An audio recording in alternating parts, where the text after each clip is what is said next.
Kemudian ada hmm,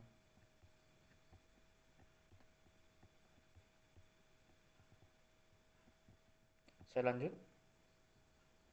model referensi.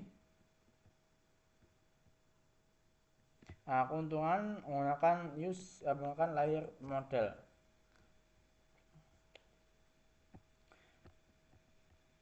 Nah, kita tidak benar-benar menyaksikan paket-paket nyata yang berjalan melalui jaringan nyata. Seperti halnya Anda dapat menyaksikan komponen-komponen mobil yang dirakit di jalur pakitan.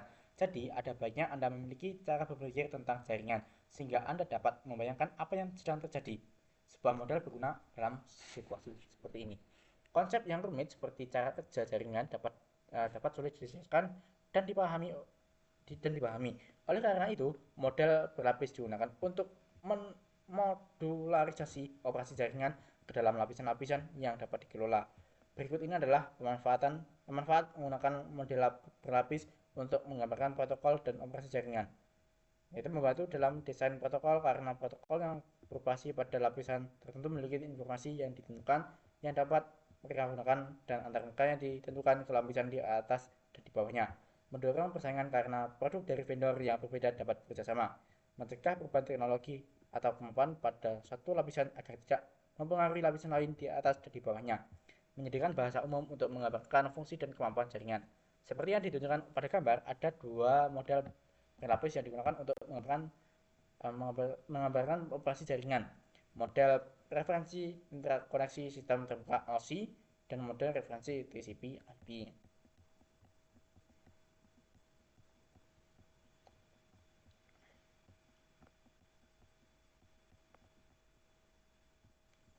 Nah, ini adalah OSI layer.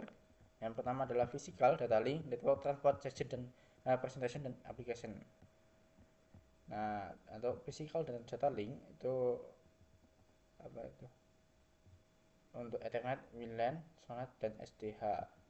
Untuk networknya udah masuk protokol IP-nya, IP versi 6, IP versi 4, IP versi 6, ICMP versi 4, ICMP versi 6, kemudian untuk transport, TCP UDP, kemudian ada session, presentation, application, ada HTTP, DNS, DHCP, FTP dan protokol yang lain mungkin.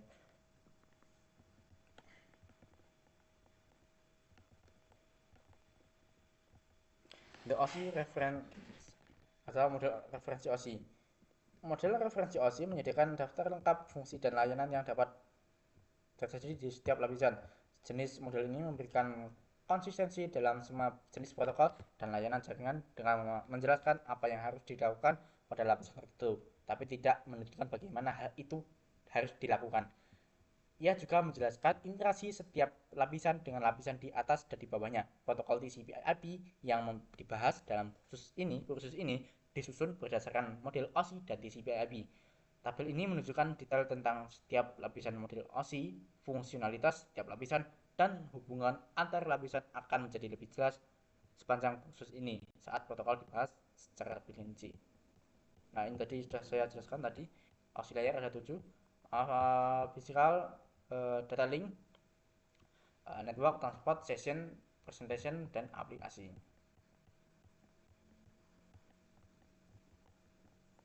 Ada model protokol TCP/IP. Nah, model protokol TCP/IP untuk komunikasi secara internet diciptakan pada awal tahun 1970-an dan berkembang disebut sebagai model internet. Jenis model ini sangat sesuai dengan struktur rangkaian protokol tertentu. Model TCP/IP merupakan model protokol karena menggambarkan fungsi yang terjadi pada setiap lapisan protokol dalam rangkaian. TCP/IP juga digunakan sebagai model referensi. Tabel ini menunjukkan detail tentang setiap lapisan model TCP/IP.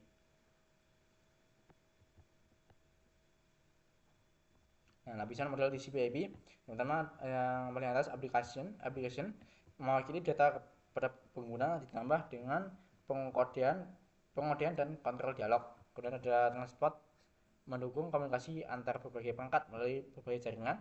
Ada internet menentukan jalur terbaik untuk menuju jaringan melalui jaringan. Kemudian ada akses jaringan mengontrol perangkat keras dan media yang membentuk jaringan. Perbandingan mode OSI dan TCP, OSI layer dan TCP. Protokol yang menyusun rangkaian protokol TCP/IP juga dapat dijelaskan dalam bentuk model referensi OSI. Dalam model OSI, lapisan akses jaringan dan lapisan aplikasi dari model TCP/IP dibagi lagi untuk menjelaskan fungsi-fungsi terpisah yang harus menjadi pada bagian-bagian ini. Pada lapisan akses jaringan, rangkaian protokol TCP/IP menentukan protokol mana yang digunakan untuk melakukan transmisi melalui media fisik maupun yang lain. Rangkaian protokol tersebut hanya menjalankan serah terima dari lapisan internet ke protokol jaringan fisik. Lapisan OSI 1 dan 2 membahas prosedur yang diperlukan untuk mengakses media dan sarana fisik untuk mengirim data melalui jaringan.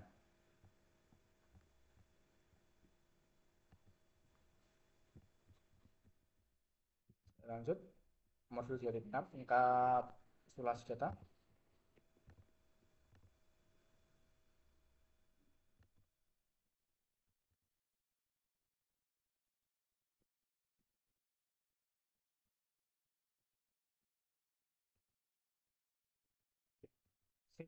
Uh, segmenting message.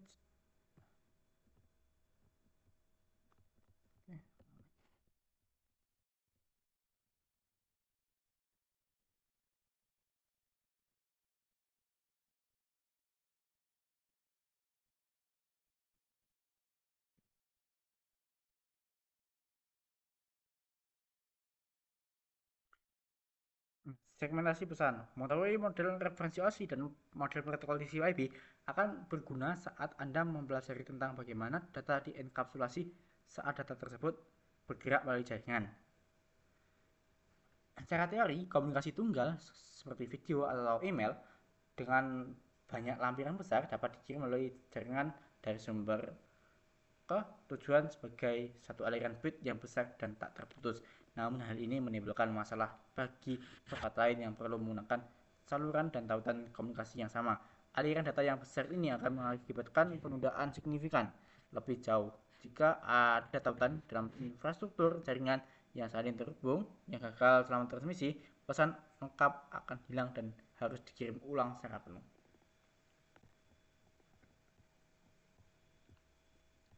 Untuk manfaat segmentasi pesan, yang pertama adalah meningkatkan kecepatan, kemudian untuk meningkatkan efisiensi. Kemudian ada pengurutan. Dalam komunikasi jaringan, setiap segmen pesan harus melalui proses yang sama untuk memastikan bahwa pesan tersebut sampai ke tujuan yang benar dan dapat disusun kembali menjadi konten pesan asli, seperti yang ditunjukkan pada gambar. TCP bertanggung jawab untuk mengurutkan setiap segmen.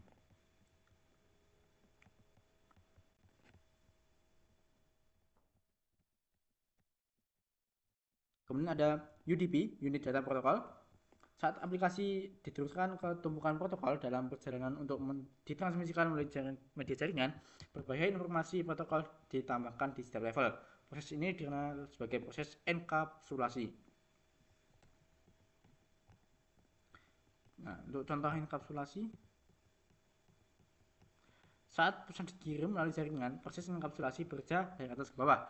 Pada setiap lapisan, informasi lapisan atas dianggap sebagai data dalam protokol yang dienkapsulasi. Misalnya, segmen TCP dianggap sebagai data dalam paket IP. Contoh dienkapsulasi. Proses dibalik di host penerima dan dikenal sebagai dienkapsulasi dan dienkapsulasi.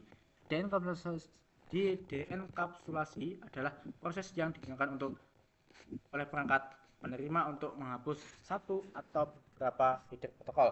Data di dienkapsulasi saat bergerak naik ke tumpukan menuju aplikasi pengguna akhir.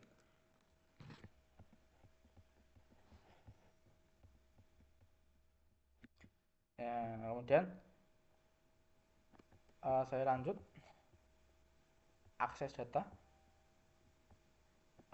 Yang pertama ada addresses.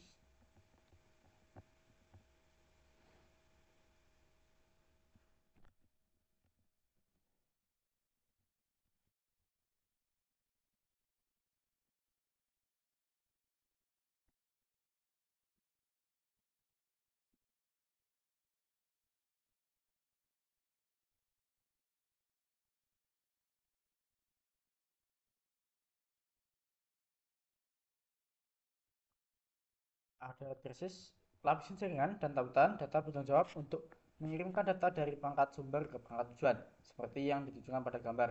Protokol di kedua lapisan berisi alamat sumber dan tujuan, tetapi alamatnya memiliki tujuan yang berbeda.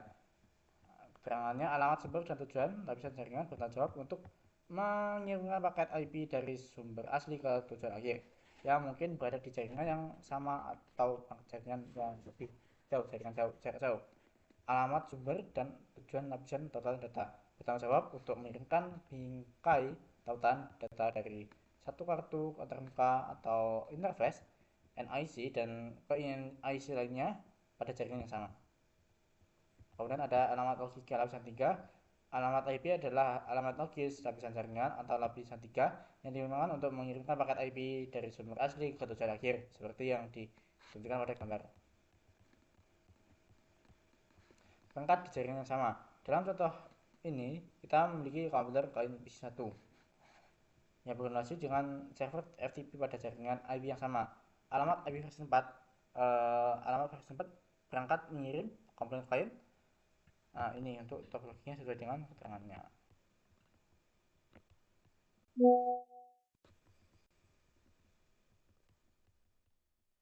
Nah, ini adalah peran alamat lapisan data link atau jaringan IP yang sama.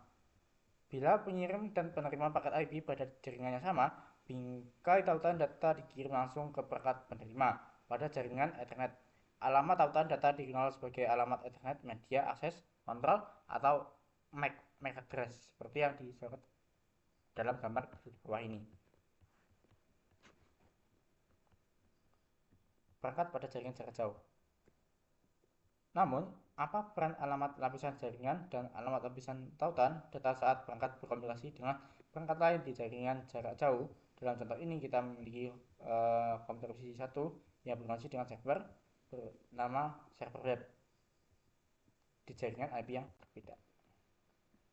Peran alamat lapisan IP. Jika pengirim paket berada di jaringan yang berbeda dari penerima, alamat IP sumber dan tujuan akan memiliki host di jaringan yang berbeda. Hal ini akan ditunjukkan oleh jaringan dari alamat IP host tujuan. Nah, contohnya adalah ini. Peran alamat lapisan data link jaringan IP yang berbeda. Bila pengirim dan penerima paket IP berada di jaringan yang berbeda, frame tautan data internet tidak dapat dikirim langsung ke host tujuan, karena host tersebut tidak dapat dijangkau secara langsung di jaringan pengirim. Frame Ethernet harus dikirim ke perangkat lain yang dikenal sebagai router atau gateway default. Dalam contoh kita gateway default adalah router 1 atau R1. R1 memiliki alamat tautan data Ethernet yang berbeda di jaringan yang sama dengan PC1. Hal ini memungkinkan PC1 menjangkau router secara langsung.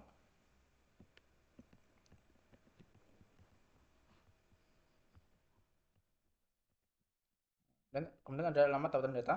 Alamat fisik layer 2 tautan data memiliki peran yang berbeda. Tujuan dari alamat tautan data adalah untuk mengirimkan bingkai tautan data dari satuan antarmuka jaringan ke antarmuka jaringan lain pada jaringan yang sama. Sebelum paket IP dapat dikirim melalui jaringan kabel atau nirkabel, paket tersebut harus dienkapsulasi dalam bingkai tautan data sehingga dapat ditransmisikan melalui media fisik.